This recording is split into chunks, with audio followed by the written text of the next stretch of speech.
30 brothers, I think. There are a few sisters.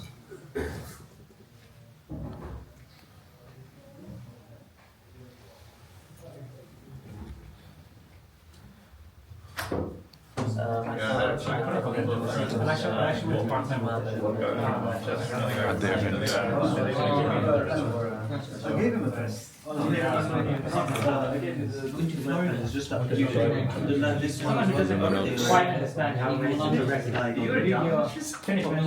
Assalamu alaikum, this is MashaAllah Sheikh Salman, what we've been telling you guys about. You got to benefit from inshallah. Does this upload straight to the crowd? No. I edit it. Okay. MashaAllah, this is Sheikh Sohail Hanif, guys. The one and only Khalifa of NZF. And soon to be This is Mufti Liaquat, my very dear friend and teacher, and he will...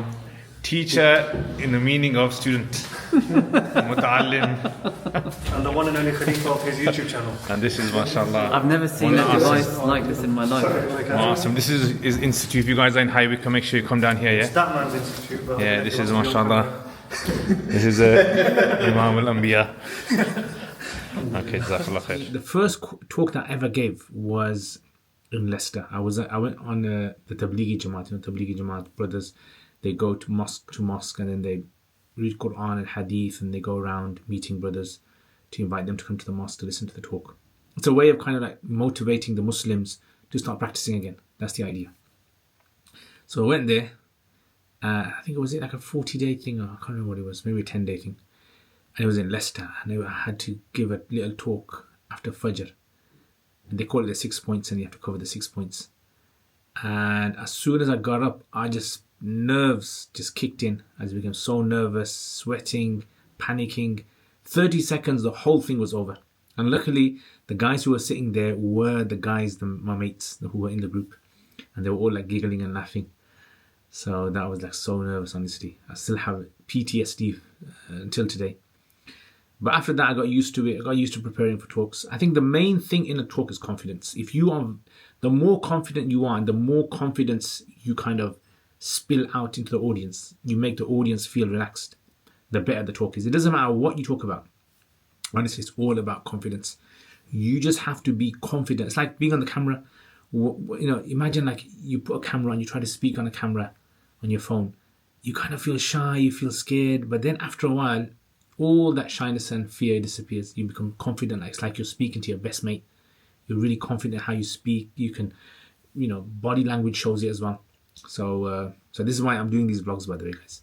Just to kind of strengthen my confidence, increase my confidence, so I can give more vlogs for you guys as well, inshallah. Today I've got a talk on zakat. You've probably seen the post I put up, and also there's an event taking place in the Sufa, so obviously you're going to be watching this after it all takes place.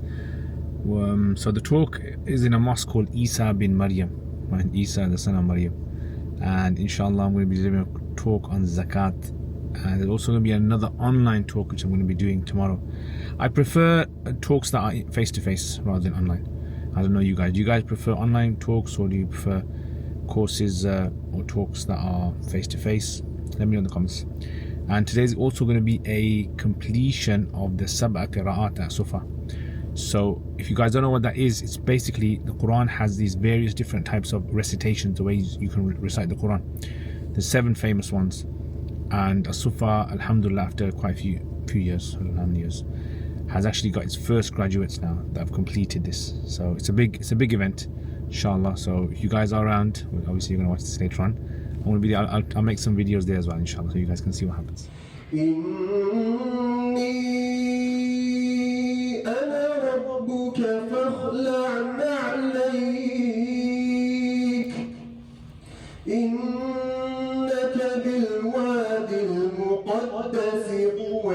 Are you ready for the month of Ramadan?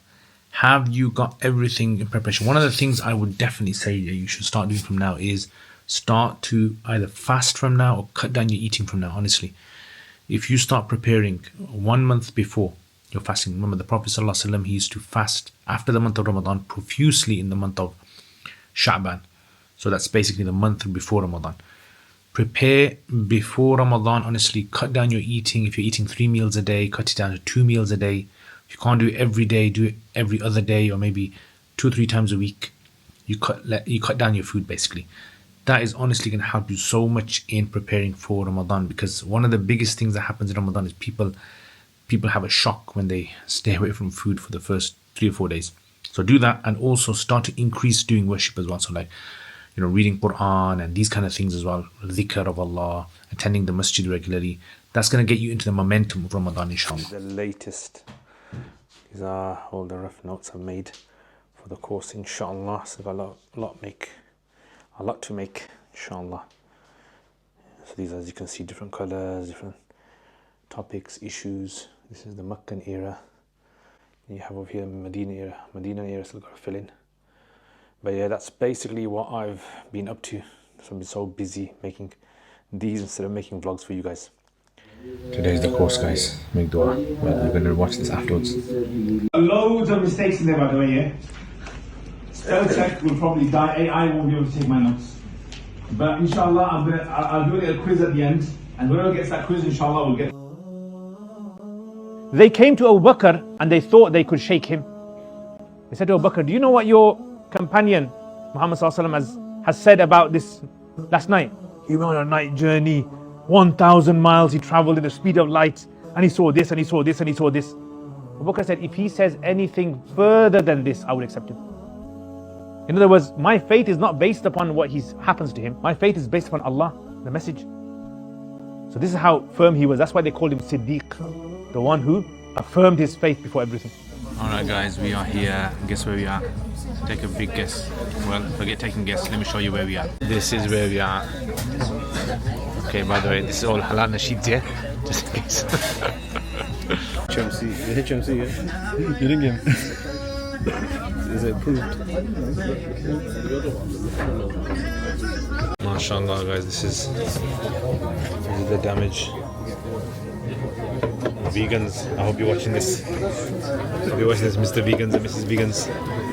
This is what you're missing out on. This is look at that ribs, guys. I mean, this is a place, Holy Smokes. Yeah, make sure you come to Holy Smokes. You go Holy Smokes, yeah? Holy by Tiberius. No, Holy Smokes. Holy by Tiberius. Today, actually, I went to the janazah of Mufti Muhammad ibn Adam al-Kawthari, if you know about him, a well-respected scholar in the UK. His father was Maulana Adam. So Maulana Adam was someone who has actually been in the UK for a very long time, doing khidmah of deen before even many of us were even born. May Allah give him Jannatul Firdaus. May Allah give sabr to the family. And it was a massive janazah, really big, mashallah. One of the biggest I've ever seen in the UK. And that's what you want. You want to leave behind a legacy. So alhamdulillah, he's done so much work, established so many different projects, masjid as well. I actually didn't really get a chance to benefit directly from him. A lot of people have praised him a lot.